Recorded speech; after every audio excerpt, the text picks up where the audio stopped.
Para quem não conhece o Cristiano, ainda não teve a oportunidade de fazer a consulta com o Cristiano, ele é o psicólogo clínico lá da clínica, e ele acompanha todos os casos de transtornos alimentares, não só isso, mas todos os outros transtornos também, né, que é tão importante essa ajuda psicológica, fazer terapia, ter um acompanhamento para a gente minimizar as ações, né, Cristiano, do que a mente às vezes produz e que não é uma verdade. Então, a gente conseguir canalizar esses anseios, né, e todas essas problemáticas, mas em específico, hoje nós vamos falar somente dos transtornos alimentares.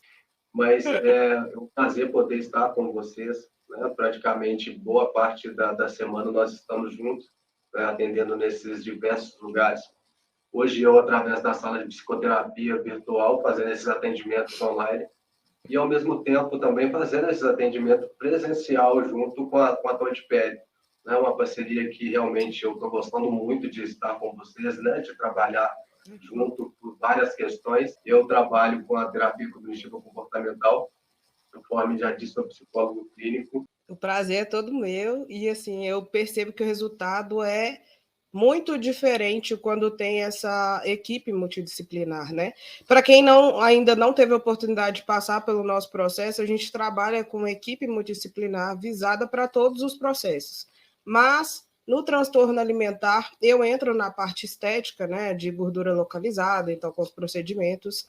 O Cristiano dá esse apoio psicológico, porque, como ele disse, né, não começa, o corpo é só uma resposta, é uma consequência do que a mente não está conseguindo controlar, e a Lorena para orientar para as escolhas mais assertivas. Porque quando a gente fala de dieta, as pessoas acham que dieta é só por um período. Não, vou fazer só para emagrecer. Não, dieta é aquilo que você vai levar para o resto da vida. É um estilo de vida. Então, você não vai ficar por um tempo. Né, Thaís? Estamos é uma falando disciplina. De uma disciplina. É porque a gente tem aquela ideia de que eu vou virar um atleta de alta performance, eu quero trincar o abdômen, por isso eu vou fazer dieta. Em curto tempo. Em curto tempo. Não é para controlar o diabetes, colesterol, realmente chegar no corpo que eu idealizo dentro da minha fisiologia. Então, não é só por um período, é para você entender como sua fisiologia funciona e conseguir, inclusive, manter os resultados estéticos, né? Exatamente. Então, Cristiano, vamos. Tem algumas perguntas também do direct e do chat. Depois eu vou te fazer. Dando uma olhada aí na caixa de perguntas, parece que tem bastante coisa. Eu gostei tá desse lotado, né? Parece que te deu um resultado legal. Eu gostei demais também. Bastante dúvidas aí, eu até anotei algumas coisas aqui também. Nós vamos trocando, fazendo dessa forma. Certo? Tem muita coisa que é do atendimento clínico, mas tem muita coisa que é novidade, que eu ainda não escutei aqui, pelo menos não nos meus atendimentos, e eu acompanhando a evolução das suas fichas, eu também não vi. Mas eu selecionei algumas que eu achei mais pertinente, mas fica à vontade aí. Mas vamos lá. O que é, de fato, um transtorno alimentar, Cristiano? Então, interessante essa pergunta, né? As pessoas são bem específicas quando perguntam sobre o que é transtorno alimentar. Eu até tentei manter assim mais fidedigno, né, ou que seja dentro da íntegra. Vamos lá. Transtornos alimentares são quadros psiquiátricos que afetam principalmente adolescentes e mulheres mais jovens. Já começa a direcionar aí com um certo público. Esses transtornos descrevem doenças que são caracterizadas por hábitos alimentares irregulares, né, com sofrimento grave e preocupação com o peso ou com a forma corporal. Então, ou seja, agora não está só na questão da biologia ali no físico, é uma preocupação com a forma corporal. Então, às vezes, de repente, aqui em algum momento nós vamos falar também sobre algum transtorno disfórico, né? Sobre essa forma como eu vejo o corpo e a forma com que eu estou interagindo com essa percepção. Certo. E aí eu tenho um quadro de transtornos, né? Não é só um transtorno. É não, isso? Na verdade, temos vários transtornos aí alimentares, né? Porém, são poucos assim estudados, assim, até mesmo dentro da literatura. São vários estudados, porém dentro mesmo da literatura, se for pegar o DSM-5, CID-10, você vai ver alguns transtornos, mas muitos ainda estão em estudos, né? Tem vários transtornos ainda que estão em estudos, enfim, estão nesse período de avaliação. E tem uma listagem, né? E bulimia, anorexia, e vai dando essas variações, né? Também tem pessoas que comem demais, pessoas que comem de menos. Hoje eu queria falar especificamente, que eu acho que a maioria das perguntas é sobre a bulimia. Bora? Bora. Mas como nós falamos sobre bulimia, nós precisamos entender que é uma questão híbrida e quase praticamente assim meio que difícil de notar, né, esses quadros assim de bulimia. Então, nós não estamos falando de uma pessoa que, de repente, que esteja obesa, mas que tenha ali, de repente, uma característica bulímica, onde que essa pessoa ela vai alimentar e ela vai ter ou provocar, na verdade, provocar aí vômitos, né? É uma forma dela lidar com essa questão da culpa desse alimento. Então, ela vai ter um episódio ali de uma certa compulsão, né? Alimentar, não vai ter um alimentar de uma forma mais exacerbada, e ela acaba provocando, então, essa questão do vômito. Então, ou seja, para poder lidar com a culpa, ela precisa se esvaziar. Agora, imagina, depois de um processo de digestão, ou de repente não concluído, ou até mesmo ali, né? Nós não sabemos como está essa questão, mas esse ácido que vem do estômago com uma certa frequência, ele vai acabar causando algumas lesões e alguns prejuízos para essa pessoa, né? Certo. Ou seja, então a bulimia está nessa questão do alimentar e depois da forma de se livrar desse alimento. Teve até alguém no chat aí que falou que a pessoa pode até ter um certo isolamento social, coisa que leva a um quadro a desencadear o quadro de bulimia, né? Porque ela quer se enquadrar um padrão de qualquer forma. Na verdade, são comportamentos que essa pessoa passa a ter. Pelo fato dela ter um certo conhecimento do que vai acontecer, então, às vezes fica meio complicado ela continuar com esse manejo, sendo que ela está ali no meio social, né? Ou seja, ela vai precisar de um momento que ela vai poder ter, que ela vai ter que se retirar para poder, então, ali provocar esse vômito. Então, ou seja, por isso que, de uma certa forma, ela vai evitar estar, né, uma certa frequência para não ficar até muito em evidência ali nesse quadro. E qual é a característica desse paciente? Geralmente ele é um paciente mais tímido ou ele é um paciente mais ansioso?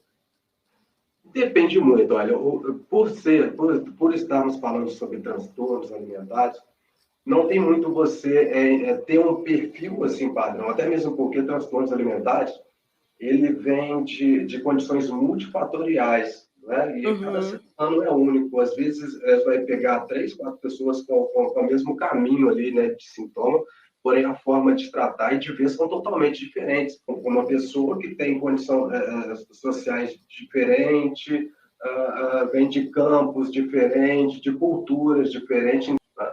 Às vezes a pessoa está do seu lado, você não sabe que ela tem um comportamento, de repente, é uma certa...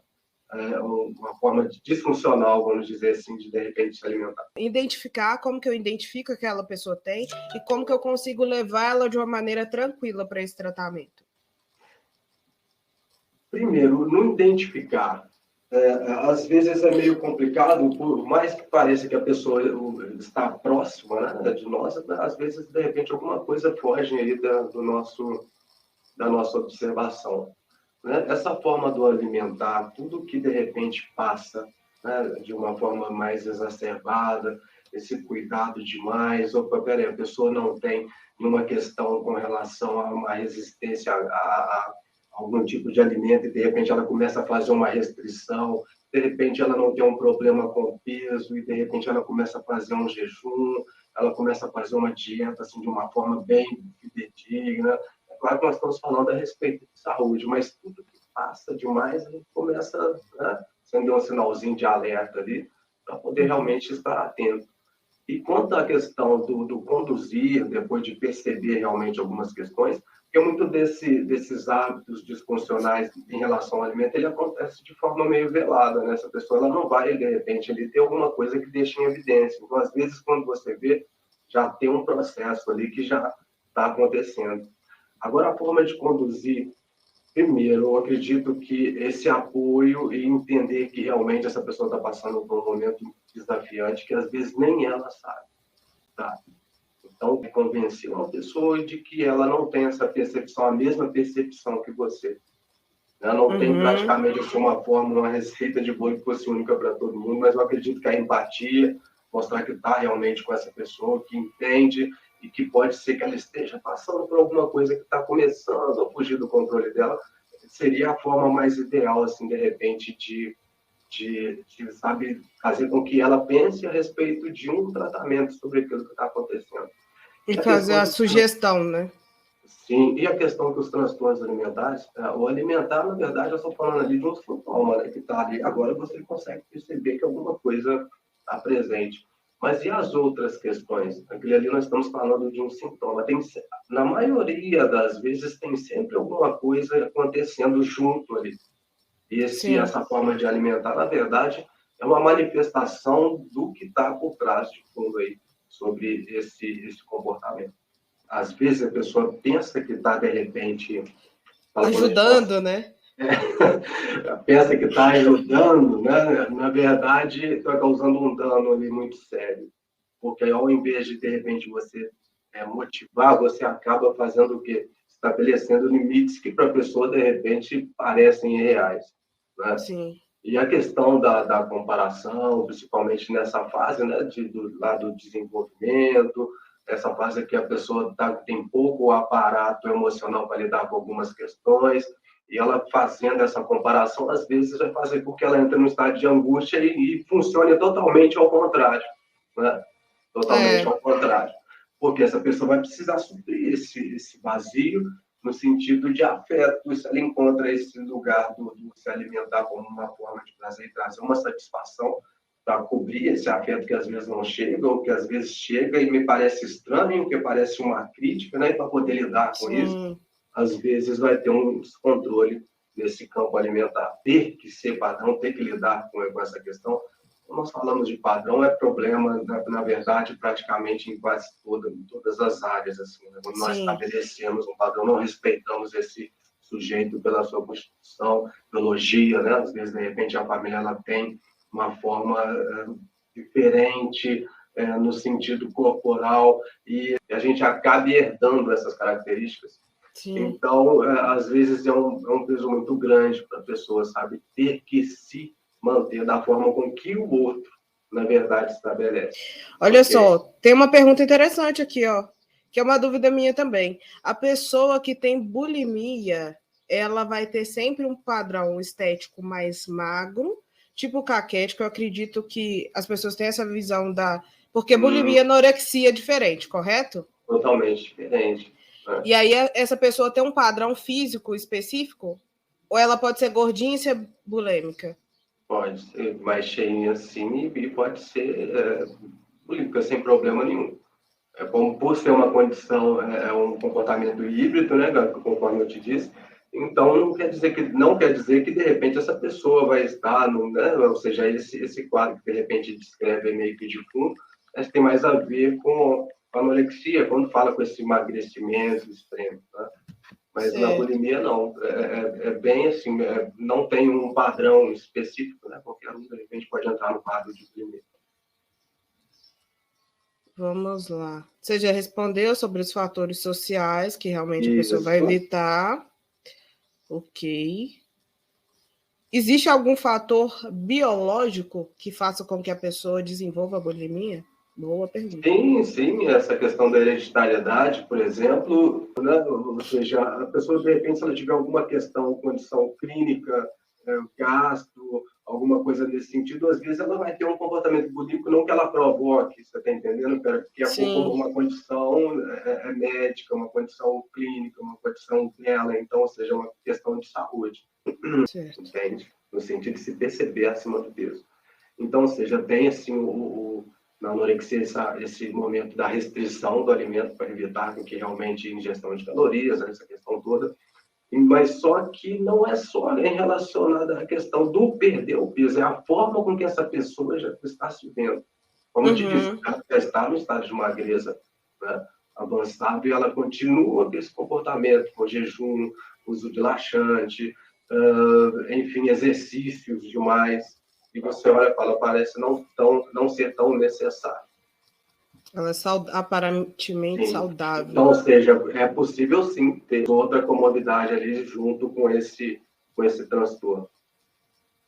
Outra pergunta, Cris. Certo? Existe qual que é a idade? Eu acho que ela quis saber se existe Tá. um perfil, se é mais homens, mulheres, a partir de qual idade, se atinge criança, se é desde a infância ou se vai para a vida adulta? Quando que se desenvolve? Infância tem pouca incidência, mas ainda assim existe, né, dependendo do transtorno. Mas Uhum. transtorno alimentar, geralmente, ele atingem aí, vamos pensar que 90 a 95% desse público são mulheres, tá? Mulheres assim com um padrão social um pouco mais elevado, né? E geralmente começa aí entre os 12 até os 18 anos. No masculino, né, geralmente 5 a 10% das pessoas com transtornos alimentares são homens. Então, ou seja, as mulheres nesse lugar acabam liderando, infelizmente, esse comportamento, esse transtorno. Eu acredito que também por essa exigência, né, parece que de quando nós falamos de que é direcionado, parece que esse campo só ele cobra mais da mulher. O homem, de repente, se ele estiver um pouquinho acima do peso, com uma barriguinha, alguma coisa nesse sentido, passa despercebido, mas a mulher ela já tem uma autocobrança que é dela, né? E parece que tem uma exigência assim, sobre esse corpo, uma forma como ele deve ser, né? Que acaba Sim. alguém, de repente, pensando e estabelecendo formas de padrões. Né? Então, a mulher vai sentir uma cobrança maior nesse sentido. E falando nesses dois últimos, só fazendo um parêntese, lá na Universidade de Uberlândia, eu participei de uma palestra, e eles falavam justamente isso. E um dos estudos era transtorno, olha que estranho que soa, transtornos alimentares, falava muito da bulimia e anorexia, em mulheres que são corredoras. Ou seja, você entende como uma pessoa que está se exercitando, ela é saudável, mas nem sempre realmente existe essa distorção da imagem e o corpo físico está ok, mas ela não está se alimentando como deveria. Exatamente. Olha, essa observação é muito importante. Né? Geralmente, em algumas profissões, isso fica mais, de uma forma mais severa, né? No sentido de essa pessoa tem que se manter dentro de um peso. Então, um atleta, de repente, uma modelo, bailarina, né? Então, ou seja, com a pressão para poder lidar com essa questão de peso, então acaba, de repente, desenvolvendo um comportamento aí, ou seja, a manter esse peso a qualquer custo, ou para perder um determinado peso a qualquer custo. Então, realmente tem um peso nesse sentido, sim. Em algumas profissões acaba com que fique realmente mais difícil, assim, da pessoa ter que lidar, porque tem que estar sempre num determinado padrão, sobrecarga maior nesse sentido. Outra pergunta da Angélica. A Angélica diz que ela tem bulimia, ela reconhece, mas até hoje ela não procurou nenhum tratamento. Ela queria, porque ela tem medo do uso de antidepressivos. Seria possível tratar somente com a terapia? É possível, Cris? É ideal que a pessoa procure esses dois caminhos, sabe? São dois momentos aí muito importantes e super indicados. Né? Somente com a terapia talvez não seria indicado, né? É importante, de repente, ela ter esse amparo também. Bulimia tem cura? É do Leandro. Diz que a esposa sofre de bulimia há 12 anos.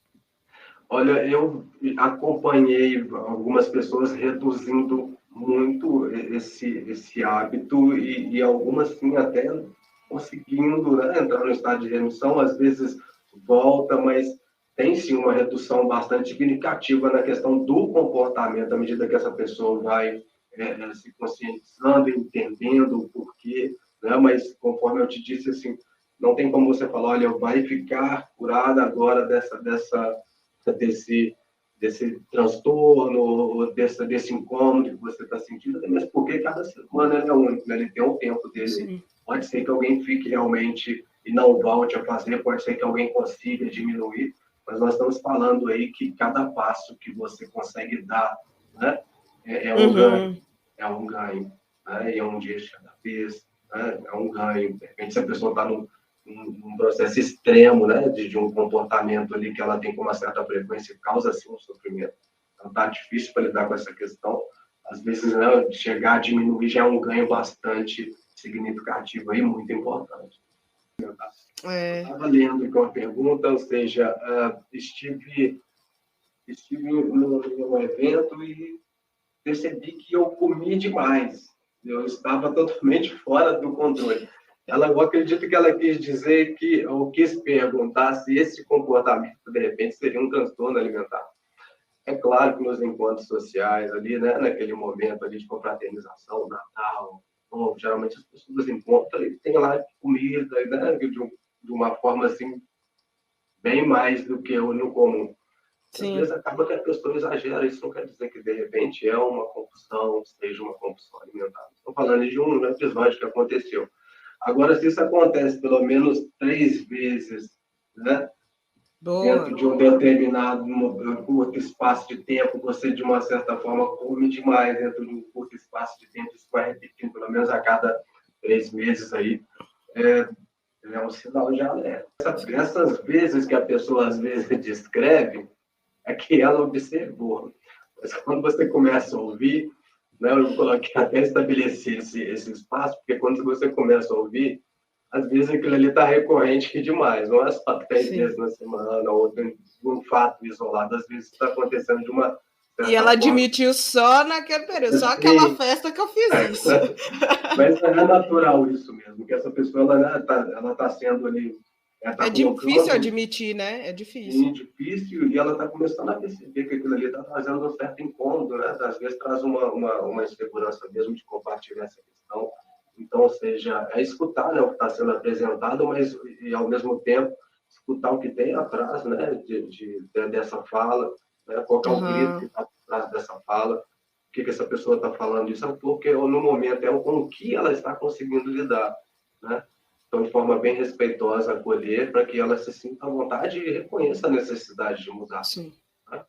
Sim. Que é uma mãe, inclusive, ela está querendo contato. Olha só, percebi que minha filha, certo, após as refeições, ou ela não come, sempre alega que está com indisposição, ou após a refeição, que eu insisto muito, ela vai imediatamente ao banheiro e provoca vômitos. Gostaria de marcar uma consulta. Vocês atendem e colocar. O Cristiano atende online também, tá, gente? Para quem tem a vida corrida aí, a gente vai deixar os contatos aí. Então, na Tom de Pele, ele atende contatos, funcionários e Vespasiano. E online, em qualquer lugar. Eu já até tive contato com essa mãe, né? Já, ótimo. Assim, que bom que ela teve, né? Que ela estava, na verdade, atenta a essa questão, mas às vezes essa forma do indicar o alimento, é claro que, né, principalmente nessa fase de infância e tal, geralmente nós conseguimos ali indicar de uma certa forma, fazer alguma intervenção no sentido daquilo que é saudável, né? E quando você começa a ouvir, e você começa a entender, ou seja, qual que é o alimento que essa pessoa recusa, né? Qual que é o alimento que essa criança recusa? Ele tem uma forma específica, isso é qualquer alimento, qual que é a textura desse alimento, mas às vezes dá essa impressão, será que de repente meu filho, será que a pessoa está passando por esse tipo de transtorno, porque ela de alguma forma esse tipo de alimento, tá? Enfim, tem toda uma característica assim de perceber, né, através de alguns pontos. Mas a questão é que nem tudo, né, a gente vai trazer como se fosse, às vezes, um transtorno, alguma coisa nesse sentido. É bom, sim, sinalizar, né, observar esse comportamento, fazer uma intervenção, direcionar exatamente, mas, às vezes, a forma com que nós sugestionamos também o alimento, porque nós temos as nossas preferências, né? Temos as nossas preferências alimentares. Às vezes, bem peculiares, foge um pouco desse hábito do outro, né? Por conta de uma questão cultural, né, ou de um hábito, enfim. Mas, às vezes, essa forma de alimentar, ela é sugerida, é claro, uma mãe tem uma preocupação ali com que essa criança realmente se alimente daquilo que é nutritivo, daquilo que é necessário. Mas, às vezes, tem algumas sugestões que são nossas, né, lá quando eu era pequeno, era legal isso, então eu tenho para mim que isso é uma memória boa, então eu acabo colocando sobre você. Né? Aham. Você rejeita, soa para mim como se fosse alguma coisa meio estranha, que é tão bom para mim, né? E você não aceita. Então, você está entendendo? É sempre ouvir, né, o que está atrás dessa fala e realmente acolher junto, trabalhar e poder trazer o melhor, sabe? É um momento muito importante para isso acontecer. Mães, fiquem atentas. Nem tudo é transtorno alimentar, viu? Transtorno alimentar. Cristiano, muito obrigada. Só fala onde você está atendendo. Vou deixar aqui. Você consegue deixar o telefone de contato aí? Sim, vou deixar o telefone de contato aí para vocês, tá? E também interagir também depois aí no seu canal, tá bom? Tem muitas Deixar coisas aí no chat ali, ó. Eu estava acompanhando, tem várias outras perguntas aqui. O tempo realmente às vezes é curto, muito não dá para curto. interagir. E, enfim, vamos fazer sempre esses encontros assim também, trazendo outros temas. Estão falando muito de anorexia e vigorexia. Volta para falar para a gente. Bora, vamos voltar a falar a respeito desses dois transtornos, sim, com certeza. Excelente. Tem uma pessoa que fala sobre esse transtorno também de ruminação, olha, interessante, ela parece que já tem uma ideia aqui, né, do que realmente acontece. A questão do transtorno de ruminação é que dificilmente ele vai ser percebido, né? Dificilmente essa pessoa vai ser percebida. Agora, nós estamos falando de um indivíduo que ele consegue estar ali, né? Não vai evitar, de repente, estar com outras pessoas, até mesmo porque a quantidade, dentro do transtorno de ruminação, primeiro, o que acontece? Essa pessoa, ela volta uma parte do que ela comeu, certo? Mas é uma parte, né, uma quantidade pequena. Então, às vezes ela disfarça, coloca a mão na boca, ela engole esse alimento de novo. Por ser uma quantidade pequena, às vezes a pessoa está ali passando por essa questão perto de você e você não vai conseguir perceber. Sim. Né? E pelo constrangimento, às vezes, essa pessoa às vezes vai ter uma certa dificuldade. A maioria das vezes tem uma certa dificuldade de admitir que realmente chegou um momento onde que ela não controla mais. Cris, muito obrigada. À disposição sempre, você sabe disso. Qualquer coisa, a gente vai sempre fazendo essas trocas aí, que é um prazer imenso estar contigo. Estamos juntos sempre, o prazer é sempre meu. Quem está no chat, depois a gente responde todo mundo. Cristiano vai voltar, a gente responde as outras perguntas. Ok. E quem quiser a consulta, a gente vai deixar aí nos comentários e na descrição do vídeo. Como nos encontrar? Tá bom? Até segunda-feira no consultório. Até segunda-feira. Até mais. Tchauzinho. Beijo grande. Tchau.